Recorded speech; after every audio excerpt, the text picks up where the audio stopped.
왜 우리는 윤석열 대통령의 윤 어게인을 외치는지, 왜 윤심이 이 정권을 지켜야 하는지에 대해서는 모두가 알고 있습니다. 그게 대한민국을 지키는 마지막 희망이다라고 생각하기 때문이죠. 한동훈 이 이름 더 이상 보수 안에 있을 수 없게 우리가 제대로 단죄를 할 시간이다라는 겁니다. 반갑습니다. 김영TV입니다. 오늘입니다. 윤석열 대통령께서 말이죠. 이 형사재판을 처음 시작했습니다. 내란 혐의를 받고 있는데 말이죠.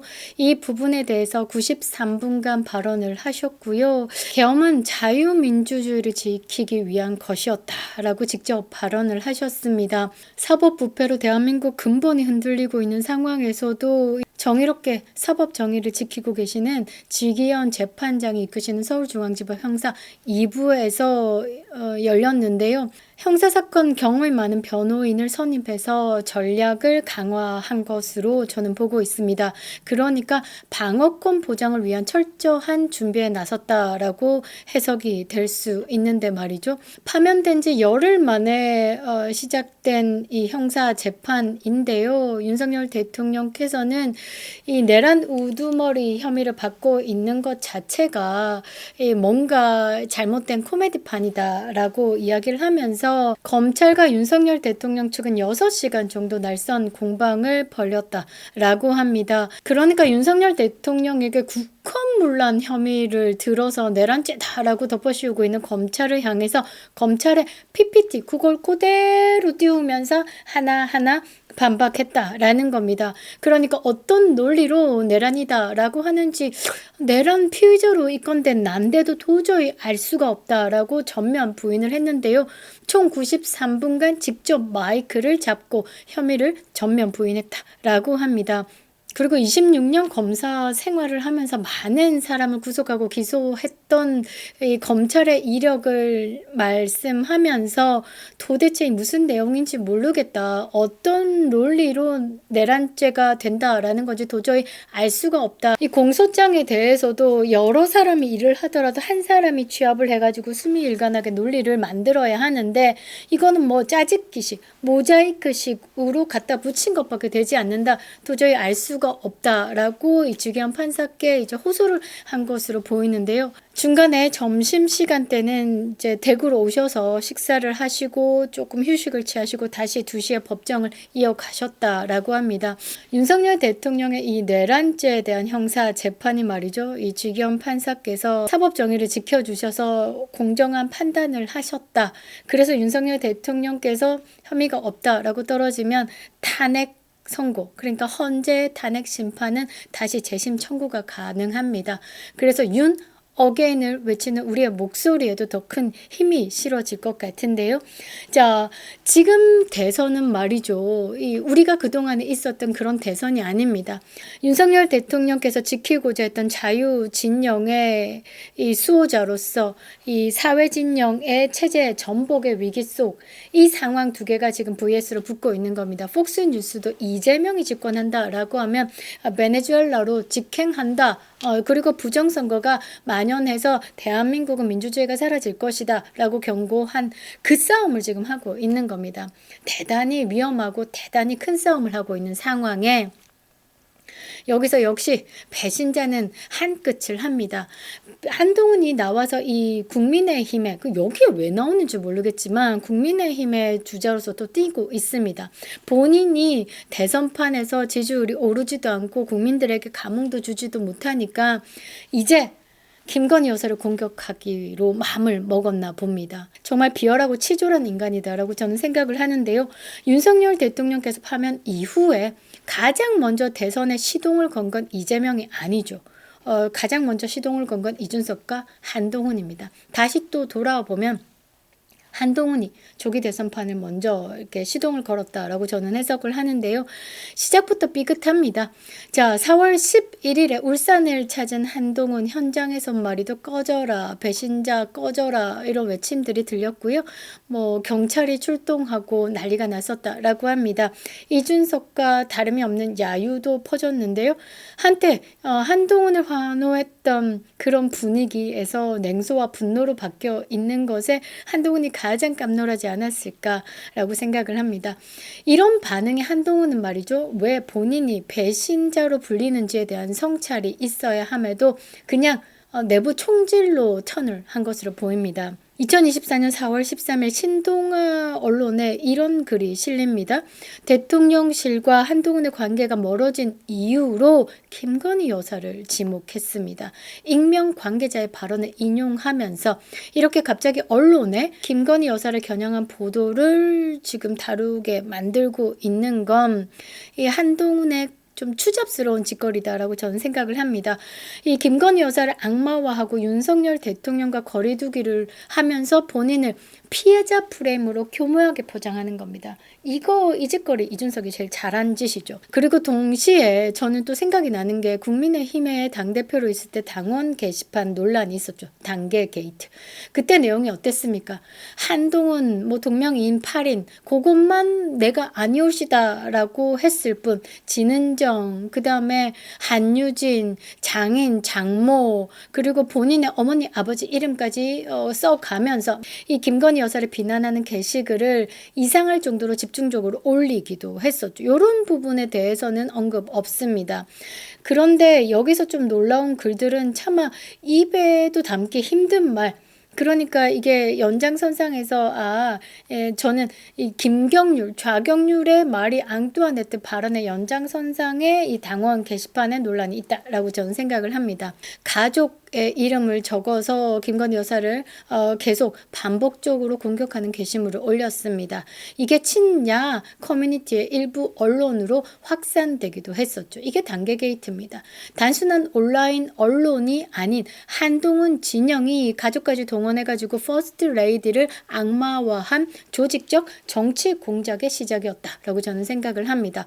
이 부분에 대해서 의혹이 해소되지 않았죠. 당원 게시판에 관련돼서 한동훈이 고발을 당한 것으로 알고 있는데 수사는 멈춰 있을 겁니다. 한동훈의 입김이 작용했다라고 저는 생각을 하는데요.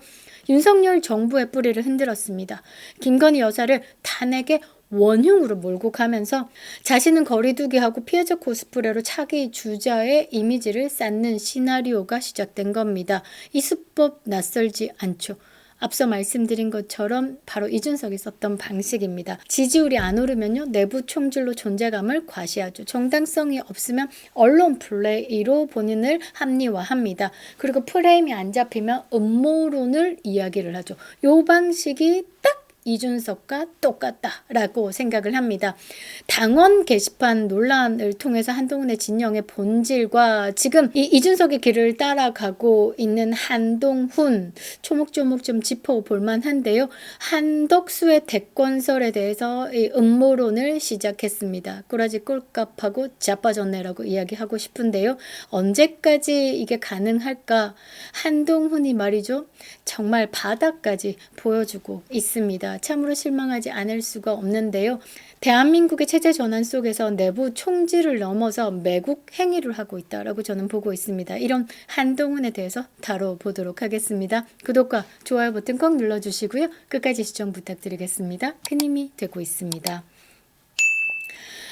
자, 윤석열 정부의 중심에 있었던 한덕수 국무총리의 대권 가능성이 뿜뿜뿜. 그런데 그게 말이죠. 상당히 치고 올라오는 힘이 매우 강하다고 합니다.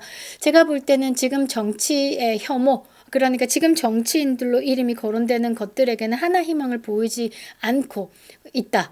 국민들은 다시 윤 어게인을 외치고 있는 상황에서 대한민국의 통합, 국민적 통합과 그리고 국제사회에서의 대한민국을 또 알리고 지키고 등다스고 배부른 나라로 만들기 위해서는 경제통이 좀 필요하다라고 해서 한덕수가 뜨고 있는 것이다 라고 생각을 하는데요. 한동훈이 안 되니까 이제 프레임 공세를 시작했습니다. 일요신문 보도에 따르면요. 김종혁 JTBC 출신입니다. 가장 중요한 출신을 좀 봐야 될 것 같은데요. JTBC 출신입니다. 이 김종혁이 말이죠. 본인의 SNS에 이 13일부터 띄우기 시작했죠. 거대한 음모가 국민의힘 대선 경선판을 뒤덮고 있다. 이러면서 김건희 여사 측이 한덕수 총리를 배후에서 밀고 있다라는 시나리오를 제기했습니다. 야, 이 돌대가리 인간들아. 한덕수 국무총리가 그렇게 만만해 보입니까? 한덕수 국무총리가요. 이게 그냥 어르신으로서 되게 점잖아 보이지만 굉장히 똑똑하신 분입니다. 진짜 하버드 경제학 박사를 최단기 코스로 밟아 오신 분이고요. 미국에서는 이 한덕수의 그 경쟁력 자체가 국제사회에서 굉장히 높이 평가받고 있습니다. 트럼프도 한덕수 국무총리에게 뷰티풀 한덕수라고 이야기를 하고요. 대권에 대해서 나가? 안 나가? 나가는 게 좋을 것 같아 라는 뉘앙스로 이야기를 할 정도다라는 겁니다.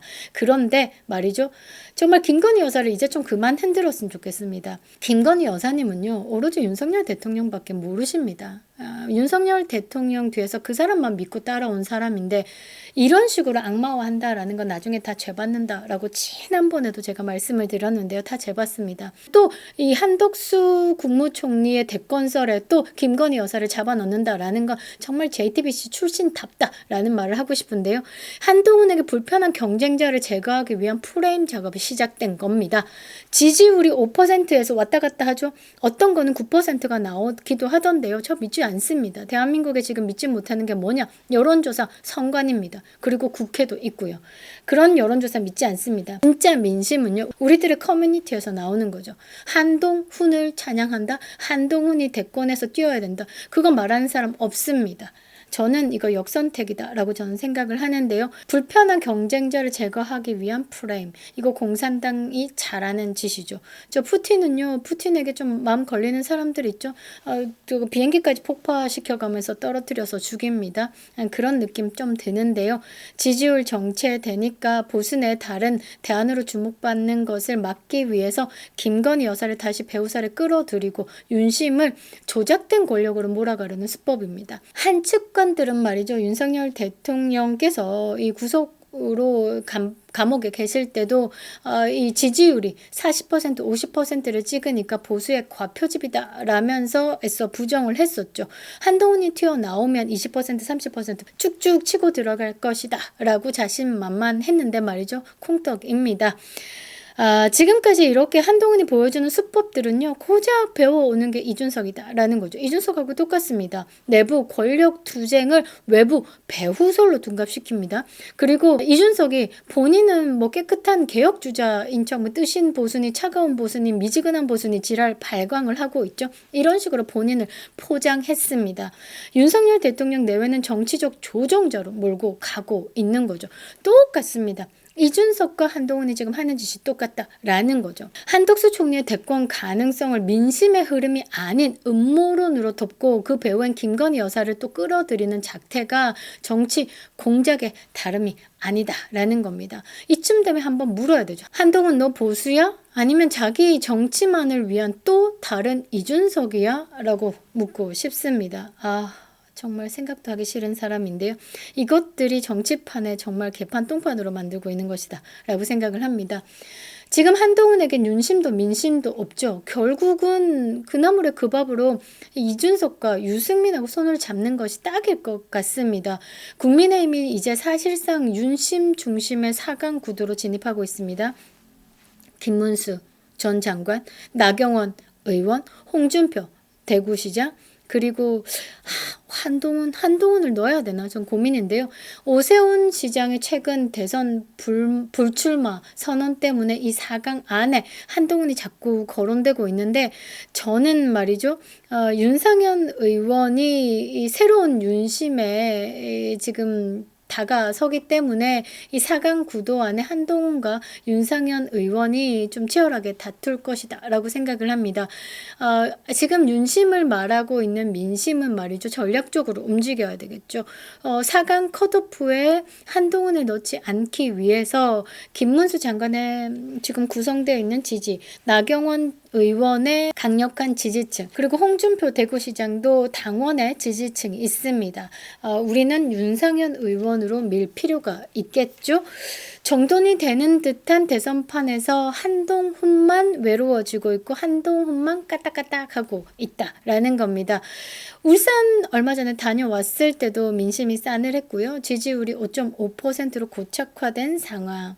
이런 상황에서 김건희 여사의 악마와 그리고 당원 게시판 조작에 대한 사과 없음, 윤석열 대통령 탄핵의 1등 공신, 그 다음에 한덕수 국무총리에 대한 음모론까지, 이거는 보수 유권자들의 분노를 자초할 수밖에 없는 겁니다. 또 하나의 변수가 있죠. 저는 김동연 경기도지사를 좀 보고 있는데요. 오세훈 시장의 불출마로 한동훈의 퇴로가 막힌 상황에서 김동연 경기지사가 이재명과 이제 대권 후보 경쟁을 하겠죠. 그러면 경기도지사가 빵꾸가 납니다. 요거를 지금 한동훈이 이쪽으로 갈 수도 있다라는 생각을 좀 하게 됐는데요. 보수 내부에서는 이미 경고음이 좀 들리고 있습니다. 대선 경선 룰에 불만을 품은 유승민이 제3지대에서 대선 출마에 대한 생각이 좀 있다. 이런 부분이 좀 나오고 있는데, 그래서 한동훈이 결국 안전빵을 선택하기 위해서 유승민과 손을 잡을 수도 있을 것이다. 그리고 이준석과 연대해서 윤석열 체제를 무너뜨리기 위해서 또 분탕질 할 것이다. 윤심이 없는 자들은 동맹을 다시 시작할 것이다. 이런 경고음이 좀 들리고 있는데요. 자기 정치의 끝은 언제나 분열인 것 같습니다. 이준석과 같은 길을 가고 있는 더 이상 보수가 아니죠. 배신의 정치를 하고 있고 기생 정치의 새로운 얼굴일 뿐이다 라고 보는데요. 한동훈은 지금 보수를 파괴하고 있죠. 윤석열 대통령을 만들었던 민심과 윤심, 그 자유 우파의 뿌리를 부정하고 퍼스트 레이디를 공격하고 경쟁 후보에 대한 음모론을 던지는 듯 이 모든 행위는 정치가 아니라 파괴입니다. 윤석열 대통령의 탄핵에 말이죠. 이 중국 정부가 깊숙하게 개입했을 것이다 라는 폭스뉴스의 분석이 있었죠. 요런 것을 조금 보면요. 아주 친중 인사인 한동훈 입장에서 봤을 때 많은 돈을 들였던 중국의 입장에서는 이 윤석열 제거 카드가 반드시 필요한 상황에서 한동훈은 완벽히 꿀이지 않을까. 한동훈과 이준석, 요 보수에 몸담고 있으면서 내부 분열을 하면서 성 자체를 안으로부터 무너지게 하는 가장 이쁨 받는 것들이 아니었을까 저는 생각을 합니다.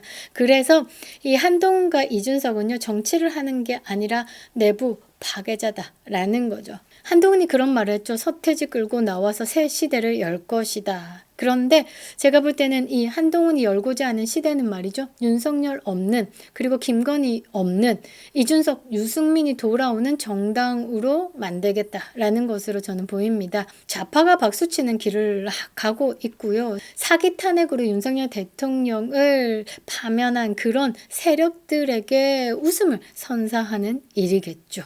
이제 우리는 선택을 해야 됩니다. 윤심과 함께 자유우파를 지킬 것인가, 아니면 윤심을 부정하고 당을 분열시키는 배신자들과 타협할 것인가, 아니 더 나아가서는 쉐쉐하고 살 것인가, 아니면 자유를 지키고 살 것인가, 이 선택이다 라는 겁니다. 왜 우리는 윤석열 대통령의 윤 어게인을 외치는지, 왜 윤심이 이 정권을 지켜야 하는지에 대해서는 모두가 알고 있습니다. 그게 대한민국을 지키는 마지막 희망이다 라고 생각하기 때문이죠.